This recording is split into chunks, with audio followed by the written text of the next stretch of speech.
আসসালামু আলাইকুম গাইস, কেমন আছেন সবাই? আশা করছি অনেক বেশি ভালো আছেন। তো আপনাদের মধ্যে অধিকাংশ মানুষ একটা চিন্তা করেন, সেটা হচ্ছে কপিরাইট কন্টেন্ট নিয়ে কাজ করলে কি আমাদের চ্যানেলগুলো মনিটাইজ হবে বা মনিটাইজ করতে পারবো, বা সেই চ্যানেল থেকে কি কোনো প্রকার ইনকাম করা সম্ভব।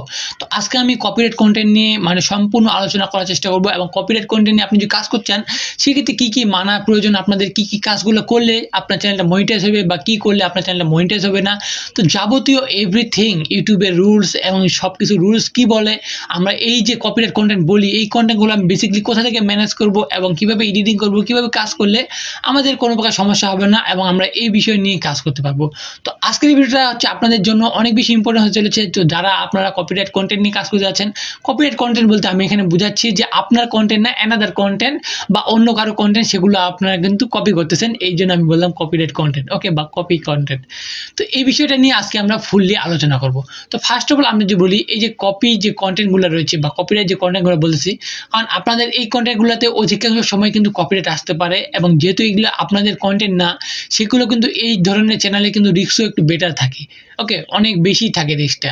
এবং রিস্ক যেহেতু অনেক বেশি থাকে, সেক্ষেত্রে গ্রো হওয়ার চান্সটাও কিন্তু অনেক বেশি থাকে, কারণ যেহেতু এগুলো অন্যজনের কন্টেন্ট এবং ভাইরাল কিছু কাজ, সেক্ষেত্রে এই যে ভিডিওগুলো রয়েছে আমরা যেগুলো নেই, সেগুলোতে আমরা যে প্রপার হয়তো এডিট করতে পারি এবং প্রপার হয়তো সব কিছু করতে পারি, সেক্ষেত্রে এই চ্যানেল থেকে কিছু একটা করা সম্ভব।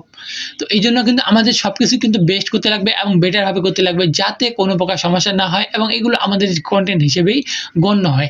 তো কেমনি কি কাজ করবো, বর্তমানে কিন্তু এআই এর দিন। তো আপনারা যদি যতই কিছু করেন, তাও কিন্তু এআই এর মাধ্যমে ডিটেক্ট করে ফেলতেছে। বর্তমানে আপনার ভয়েসের মাধ্যমে, আপনি যে ভয়েসে মুখে কোনো একটা গান বলেন, সেই গান যদি কোনো সঙ্গের সাথে, অরিজিনাল সঙ্গের সাথে মিলে যায়, সেক্ষেত্রে কিন্তু আপনার চ্যানেলে কপিরাইট দিতে পারে, এরকম ক্ষমতা রয়েছে। তো আশা করছি বুঝতে পারছেন যে কত বেশি ক্ষমতা রয়েছে এআই এর মাধ্যমে। এবং আমরা এই যে কপিরাইট কন্টেন্ট নিয়ে কাজ করবো, সেই ক্ষেত্রে এই ধরনের যে ভিডিওগুলো রয়েছে, এই ধরনের ভিডিওগুলো কিন্তু আমাদের ফাইন্ড করতে লাগবে ফার্স্ট অফ অল, যে কোন ভিডিওটা আমরা এরকম চাচ্ছি বা রয়েছে, যেটার মাধ্যমে আমরা কাজ করতে পারবো, বাট সেটাতে কোনো প্রকার কপিরাইট দিবে না।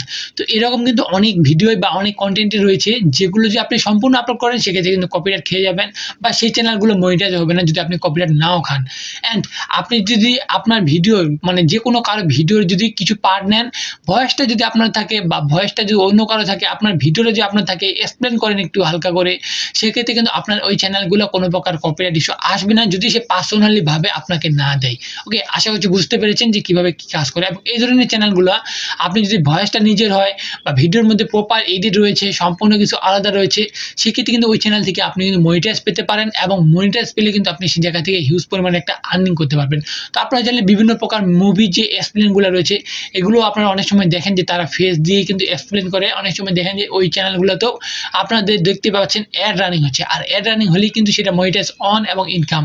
বর্তমানে এমন অনেক চ্যানেল রয়েছে যেগুলো অ্যাড মনিটাইজ অন নেই, বাট অ্যাড রানিং হয়, এটা ইউটিউবের ফিচার, বাট অধিকাংশ চ্যানেলে কিন্তু মনিটাইজ অন রয়েছে। আমরা যদি এই ধরনের কপিরাইট কন্টেন্ট বা কপিরাইট চ্যানেল নিয়ে কাজ করতেছি, সেক্ষেত্রে কিন্তু আমাদের এই চ্যানেলগুলোর কিন্তু একটা রিস্ক থেকে যায়। সেক্ষেত্রে আমাদের উচিত কি, একই রিলেটেড বেশ কয়েকটা চ্যানেল ক্রিয়েট করা, যেগুলোতে আমরা কপিরাইট কন্টেন্ট নিয়ে কাজ করব। বাই চান্স আমাদের একটা চ্যানেল যদি ডাউন হয়ে যায়, সেক্ষেত্রে অন্য একটা চ্যানেল যেন বুস্ট করতে পারি খুব সহজেই, এবং একই অডিয়েন্স যেন আমরা সব জায়গায় অ্যাটাচমেন্ট করতে পারি। ওকে, তো আশা করছি বুঝতে পেরেছেন এই ধরনের কন্টেন্ট নিয়ে কাজ করলে কীভাবে করবেন, এবং এই ধরনের কন্টেন্টগুলো আপনি সাধারণত ইউটিউবে পেয়ে যাবেন। তো ইউটিউব থেকেই আপনি সংগ্রহ করতে পারেন, বাট আপনাকে এডিটটা করতে লাগবে আপনার মন মতো করে, ভয়েস অবভিয়াসলি সম্পূর্ণ আপনার হতে লাগবে। আপনি যদি মনিটাইজ নিতে চান পার্সোনালি, অ্যান্ড আপনি চাইলে সং ইউজ করতে পারেন, বাট সঙ্গের মধ্যে কিন্তু কপিরাইট আসে। যেহেতু সঙ্গের মধ্যে কপিরাইট আসে, সেক্ষেত্রে আমি পার্সোনালি সাজেস্ট করবো সং না ইউজ করে কপিরাইট ফ্রি যে ব্যাকগ্রাউন্ড মিউজিকগুলো পাওয়া যায়, তো আপনারা সেগুলো ইউজ করতে পারবেন এবং আপনার চ্যানেলগুলো মনিটাইজ করে নিতে পারবেন। তো আশা করছি বুঝতে পেরেছেন যে কপিরাইট কন্টেন্ট নিয়ে কাজ করলে কী কী সুবিধা রয়েছে এবং কী কী অসুবিধা রয়েছে। এবং এই ধরনের চ্যানেলগুলো আপনি যদি আর্নিং করা শুরু করেন, সেক্ষেত্রে ভিউজ অনেক পরিমাণে আসে, আর যদি আপনি প্রপার এডিটিংটা করতে পারেন, সেটা আপনি শর্ট ভিডিও কন্টেন্ট করেন বা লং ভিডিও কন্টেন্ট করেন, ওকে, ক্রিয়েট করেন আর কি। তো এই ছিল আজকে ভিডিওটি, কেমন লাগলো আপনাদেরকে অবশ্যই কমেন্ট করে জানাবেন। এই বিষয় নিয়ে আপনাদের আরও অনেক কিছু জানার রয়েছে আমি জানি, যদিও এখানে এক জায়গায় কিন্তু এত কিছু বলা সম্ভব না, বাট আমি ট্রাই করবো আপনাদেরকে সবচেয়ে বেস্ট যে ওয়েগুলো রয়েছে সেগুলো নিয়ে কাজ করে দেওয়ার। এবং আমি পার্সোনালি এগুলো নিজেই কিন্তু একটা বা দুইটা চ্যানেল কিন্তু অ্যানাদার ক্রিয়েট করবো, যেগুলোতে আমি আপনাদেরকে দেখিয়ে দিব, এবং আমি পার্সোনালি নিজেও কাজ করব। ওকে, তো আজকের ভিডিওটা এই পর্যন্ত রাখতেছি, এবং এর পরবর্তীতে কোনো একটা নতুন ভিডিওতে আমি এই বিষয় নিয়ে আরও এক্সপ্লেন করার চেষ্টা করব। তো ভিডিওটি ভালো লাগলে অবশ্যই লাইক করবেন, চ্যানেল যদি নতুন হয়ে থাকেন সেক্ষেত্রে সাবস্ক্রাইব করবেন, অ্যান্ড পরে আসছে বেল বাটনটি অল প্রেস করে দিবেন। তো দেখা হচ্ছে কোনো প্রকার নতুন ভিডিওতে কোনো প্রকার নতুন টপিক। তো ভালো থাকবেন, সুস্থ থাকবেন, আল্লাহ হাফেজ।